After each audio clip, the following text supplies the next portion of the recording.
Belasan tahun lalu, ketika saya duduk di Madrasah Ibtidaiyah atau setara dengan SD, saya menghabiskan banyak waktu di asrama Santri Putra, di sebuah pondok pesantren yang dibangun oleh kakek saya dan kemudian diasuh oleh orang tua saya pada waktu itu.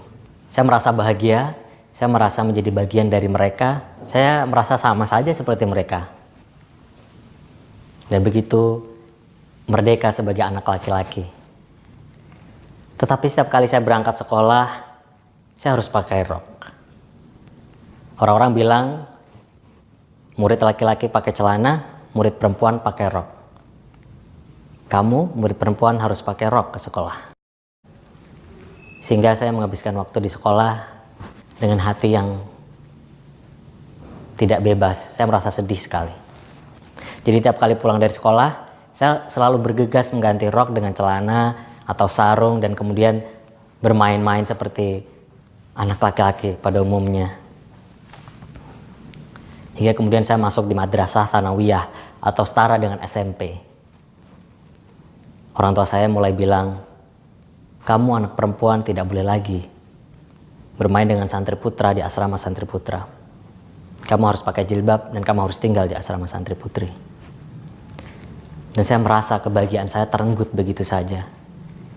Saya merasa bukan diri saya sejak saat itu. Banyak orang yang bilang, kamu perempuan tomboy. Saya punya banyak teman perempuan yang tomboy.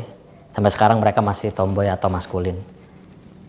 Tapi mereka tidak merasa ada yang salah dengan tubuh mereka. Sementara saya harus bergulat demikian keras dengan pertanyaan-pertanyaan, kegelisahan tentang siapa diri saya sebenarnya. Dan itu berlangsung demikian lama hingga saya masuk di perguruan tinggi. Di masa-masa kuliah itu saya banyak membaca, saya banyak melakukan aktivitas organisasi di kampus dan sebagainya. Dan kemudian saya menyadari betapa dunia ini dipenuhi dengan keragaman identitas manusia, termasuk identitas gender dan seksualitas. Sehingga saya kemudian menggali lebih dalam lagi tentang identitas gender saya yang sebetulnya. Hingga kemudian saya berada di titik di mana saya menyadari bahwa saya bukan perempuan, saya adalah laki-laki. Saya adalah trans pria atau transman. Hingga kemudian saya memberanikan diri untuk bercerita kepada ibu saya. Dan momen ketika saya bercerita dengan ibu itu adalah momen yang paling menyentuh. Karena sebelumnya saya begitu jauh. Saya tidak pernah ngobrol dengan ibu saya. Tapi ketika saya bercerita itu, saya merasa kami begitu dekat untuk pertama kalinya. Dan setelah sekitar 2 atau 3 jam saya bercerita, saya menyampaikan bahwa saya bukan perempuan dan sebagainya. Ibu saya tersenyum dan mengatakan, "Ibu lega kamu cerita baru saja. Ibu pikir kamu mau bercerita kalau kamu hamil di luar nikah."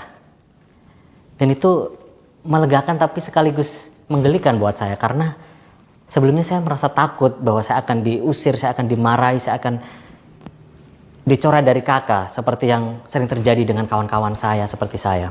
Tetapi ibu saya memeluk saya dan mengatakan, "Ibu semakin sayang sama kamu." Dan itu adalah momen di mana saya merasa Gusti Allah, Tuhan itu hadir dalam kehidupan saya lewat pelukan hangat dan penerimaan yang ibu saya berikan kepada saya. Sebelumnya ibadah-ibadah yang saya lakukan terasa sangat hampa, seperti ritual belaka.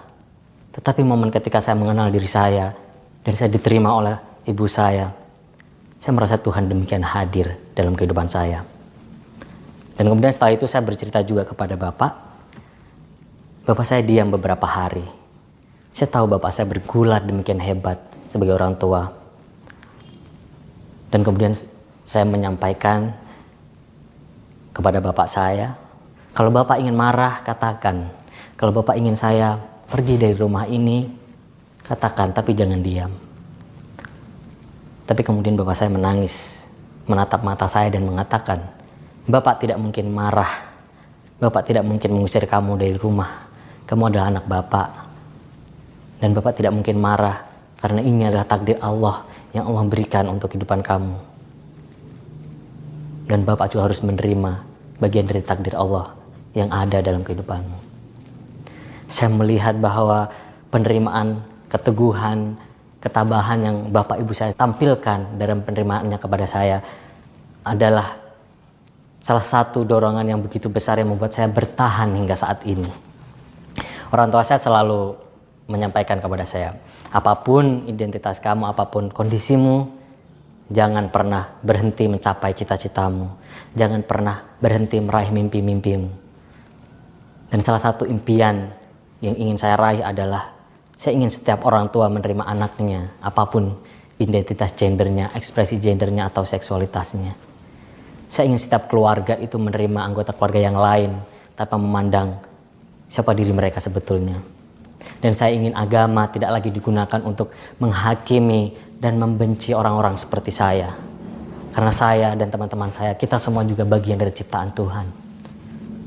Sehingga saya mulai banyak membaca, menggali, dan kemudian melihat dan belajar dari kajian-kajian Islam yang lebih luas. Dan kemudian saya melihat bahwa ternyata keragaman itu sudah menjadi bagian dari masyarakat kita sejak dulu kala. Di Indonesia misalnya, di suku Bugis mereka mengenal ada 5 gender.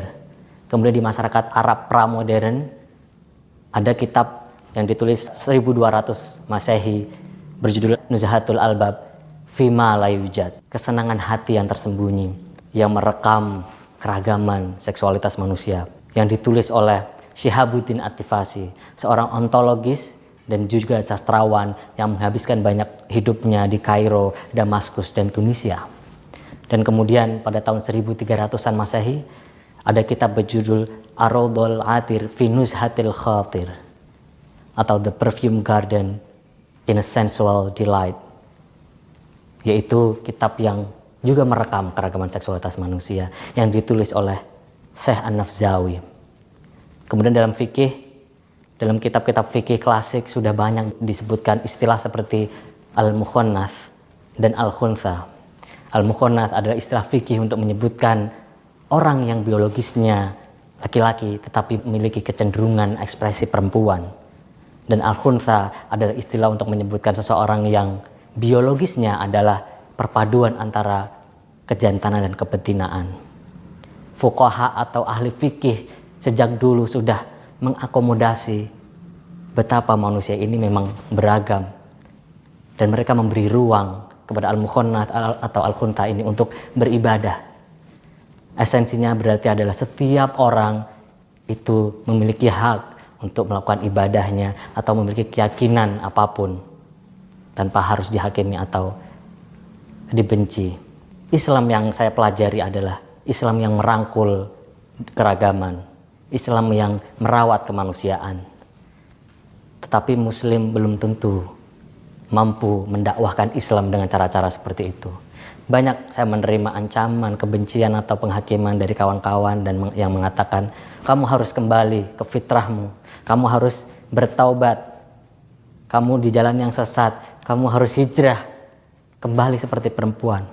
Padahal hijrah yang saya pelajari itu adalah momentum di mana Nabi hijrah dari Mekah ke Madinah yang masyarakatnya lebih majemuk. Hijrah yang saya pelajari itu adalah ketika Nabi Muhammad mendakwahkan Islam di Madinah dan kemudian melahirkan konsensus penting yang disebut sebagai Sohifatul Madinah atau Piagam Madinah, yang merupakan kesepakatan persatuan dan kemanusiaan di antara beragam suku agama yang ada di Madinah waktu itu. Maka hijrah yang saya imani adalah ketika seorang mengimankan keyakinannya tanpa menyesat-sesatkan atau mengkafir-kafirkan orang lain. Hijrah yang saya imani adalah ketika seseorang berangkat dari keimanan yang menyempitkan menuju keimanan yang melapangkan, yakni iman yang mengakui bahwa fitrah manusia itu adalah keragaman.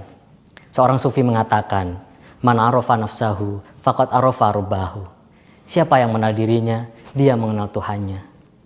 Maka saya mengenal, menerima, dan mencintai diri saya sebagai seorang muslim transpria. Maka inilah hijrah